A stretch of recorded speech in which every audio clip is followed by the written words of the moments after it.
أعوذ بالله من الشيطان الرجيم.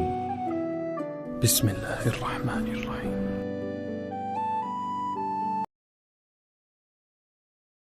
شروع اللہ کا نام لے کر جو بڑا مہربان نہایت رحم والا ہے، اور زمین پر کوئی چلنے پھرنے والا نہیں مگر اس کا رزق اللہ کے ذمے ہے۔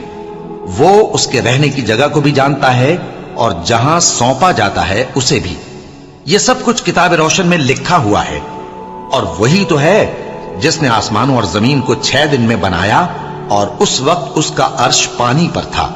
تمہارے پیدا کرنے سے مقصود یہ ہے کہ وہ تم کو آزمائے کہ تم میں عمل کے لحاظ سے کون بہتر ہے۔ اور اے نبی، اگر تم کہو کہ تم لوگ مرنے کے بعد زندہ کر کے اٹھائے جاؤ گے تو کافر کہہ دیں گے کہ یہ تو کھلا جادو ہوا۔ اور اگر ایک مدت معین تک ہم ان سے عذاب روک دیں تو کہیں گے کہ کون سی چیز عذاب کو روکے ہوئے ہے؟ دیکھو، جس روز وہ ان پر واقع ہوگا پھر ٹلنے کا نہیں، اور جس چیز کا یہ مذاق اڑاتے ہیں وہ ان کو گھیر لے گی۔ اور اگر ہم انسان کو اپنے پاس سے نعمت بخشیں پھر اس سے اس کو چھین لے تو نا امید اور ناشکرا ہو جاتا ہے۔ اور اگر تکلیف پہنچنے کے بعد آسائش کا مزہ چکھائیں تو خوش ہو کر کہتا ہے کہ سب سختیاں مجھ سے دور ہو گئیں۔ بے شک وہ ہے ہی خوشی میں مست ہو جانے والا، بڑا فخر جتانے والا۔ ہاں، جنہوں نے صبر کیا اور عمل نیک کیے، یہی ہیں جن کے لیے بخشش اور اجر عظیم ہے۔ تو شاید تم کچھ چیز وہی میں سے جو تمہارے پاس آتی ہے چھوڑ دو، اور اس خیال سے تمہارا دل تنگ ہو کہ کافر یہ کہنے لگیں کہ اس پر کوئی خزانہ کیوں نہیں نازل ہوا، یا اس کے ساتھ کوئی فرشتہ کیوں نہیں آیا۔ اے نبی، تم تو صرف نصیحت کرنے والے ہو، اور اللہ ہر چیز کا نگہبان ہے۔ کیا یہ لوگ کہتے ہیں کہ اس نے قرآن از خود بنا لیا ہے؟ کہہ دو کہ اگر سچے ہو تو تم بھی ایسی 10 صورتیں بنا لاؤ، اور اللہ کے سوا جس جس کو بلا سکتے ہو بلا بھی لو۔ پس اگر وہ تمہاری بات قبول نہ کریں تو جان لو کہ یہ قرآن اللہ کے علم سے اترا ہے، اور یہ کہ اس کے سوا کوئی معبود نہیں۔ تو کیا تم لوگ اسلام لاتے ہو؟ جو لوگ دنیا کی زندگی اور اس کی زیب و زینت کے طالب ہوں، ہم ان کے اعمال کا بدلہ انہیں دنیا ہی میں دے دیتے ہیں، اور اس میں ان کی حق تلفی نہیں کی جاتی۔ یہ وہ لوگ ہیں جن کے لیے آخرت میں آتش جہنم کے سوا اور کچھ نہیں، اور جو عمل انہوں نے دنیا میں کیے سب برباد، اور جو کچھ یہ کرتے رہے سب ضائع ہوا۔ بھلا جو لوگ اپنے پروردگار کی طرف سے دلیل روشن رکھتے ہوں اور ان کے ساتھ ایک آسمانی گواہ بھی اس کی جانب سے ہو، اور اس سے پہلے موسیٰ کی کتاب ہو جو پیشوا اور رحمت ہے، تو کیا وہ قرآن پر ایمان نہیں لائیں گے؟ یہی لوگ تو اس پر ایمان لاتے ہیں، اور جو کوئی اور فرقوں میں سے اس سے منکر ہو تو اس کا ٹھکانہ آگ ہے۔ تو تم اس قرآن سے شک میں نہ ہونا، یہ تمہارے پروردگار کی طرف سے حق ہے، لیکن اکثر لوگ ایمان نہیں لاتے۔ اور اس سے بڑھ کر ظالم کون ہوگا جو اللہ پر جھوٹ باندھے؟ ایسے لوگ اپنے رب کے سامنے پیش کیے جائیں گے، اور گواہ کہیں گے کہ یہی لوگ ہیں جنہوں نے اپنے پروردگار پر جھوٹ بولا تھا۔ سن رکھو کہ ظالموں پر اللہ کی لعنت ہے، جو اللہ کے رستے سے روکتے اور اس میں کجی چاہتی ہیں، اور وہ آخرت کا بھی انکار کرتے ہیں۔ یہ لوگ زمین میں کہیں چھپ کر اللہ کو ہرا نہیں سکتے، اور نہ اللہ کے سوا کوئی ان کا حمایتی ہے۔ اے پیغمبر، ان کو دگنا عذاب دیا جائے گا، کیونکہ یہ شدت کفر سے تمہاری بات نہیں سن سکتے تھے اور نہ تم کو دیکھ سکتے تھے۔ یہی ہیں جنہوں نے اپنے آپ کو خسارے میں ڈالا، اور جو کچھ یہ افترا کیا کرتے تھے ان سے جاتا رہا۔ بلا شبہ یہ لوگ آخرت میں سب سے زیادہ نقصان پانے والے ہیں۔ جو لوگ ایمان لائے اور عمل نیک کیے اور اپنے پروردگار کے آگے عاجزی کی، یہی صاحب جنت ہیں، ہمیشہ اس میں رہیں گے۔ دونوں فریقوں یعنی کافر و مومن کی مثال ایسی ہے جیسے ایک اندھا بہرا ہو اور ایک دیکھتا سنتا۔ بھلا دونوں کا حال یکساں ہو سکتا ہے؟ پھر تم سوچتے کیوں نہیں؟ اور ہم نے نوح کو ان کی قوم کی طرف بھیجا تو انہوں نے ان سے کہا کہ میں تم کو کھول کھول کر ڈر سنانے اور یہ پیغام پہنچانے آیا ہوں کہ اللہ کے سوا کسی کی عبادت نہ کرو، مجھے تمہاری نسبت دردناک عذاب کا خوف ہے۔ تو ان کی قوم کے سردار جو کافر تھے کہنے لگے کہ ہم تم کو اپنے ہی جیسا ایک آدمی دیکھتے ہیں، اور یہ بھی دیکھتے ہیں کہ تمہارے پیرو وہی لوگ ہوئے ہیں جو ہم میں ادنا درجے کے ہیں، اور وہ بھی سطحی رائے سے، اور ہم تم میں اپنے اوپر کسی طرح کی فضیلت نہیں دیکھتے۔